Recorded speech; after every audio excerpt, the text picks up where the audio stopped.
You are a veterinarian for mythical creatures. Your days are filled with chewing out irresponsible pet owners who don't know how to take care of their adopted creature. Katie looked up from the unicorn laying in the grass in front of her. Around her was an array of medical devices, magic wands, and a bubbling travel cauldron. The owner of the creature stood to the side, wringing his hat in his hands, watching nervously. He cleared his throat before speaking softly. "Is she going to be all right?" Kate just shook her head slowly, gathering her instruments and other supplies into a worn leather satchel. She stood, brushing dried dirt from her knees before speaking.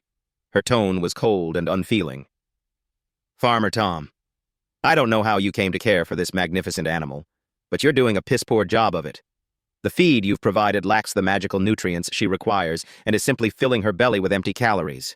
She's dying, and probably won't survive the week at this rate. Irresponsible owners like you should be flogged within an inch of your lives. I'll need to take her back to the clinic for a full treatment and pray that she lives." He gaped, pulling a pamphlet from his pocket and thrusting it at her, waving it in Katie's face. "But I did everything that's in these papers!" he cried. Katie snatched the proffered document and quickly scanned it. She sighed deeply and tore the pages into pieces as she spoke. "This is not only wrong, but criminal. Whoever sold you this animal lied to you.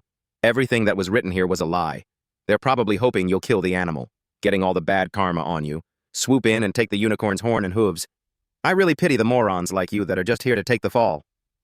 She turned and waved over her assistants, a pair of ogre brothers who began unrolling the stretcher and began loading the ill unicorn onto it. Satisfied with their work, Katie turned back to the farmer. "Come by the clinic in a couple of weeks. Bring plenty of gold." She turned, picked up the remaining equipment, and walked to the heavy wagon parked at the side of the dirt road. The ogres hoisted the magical equine easily and followed her, loading the animal onto the wagon. Within a few minutes, the vehicle was departing, leaving the farmer standing alone at the edge of his land. Katie sat on the seat, watching over the unicorn as one of the ogre brothers steered the wagon. The other was rubbing a wetted cloth along the flank of the animal. With a deep, guttural voice, it asked, "Will Horsey be okay?" She smiled and nodded. "Yes, with the right treatment, the unicorn should be back on her feet very soon. I'm not too sure about the baby dragon unless that shipment of Firestone arrives soon."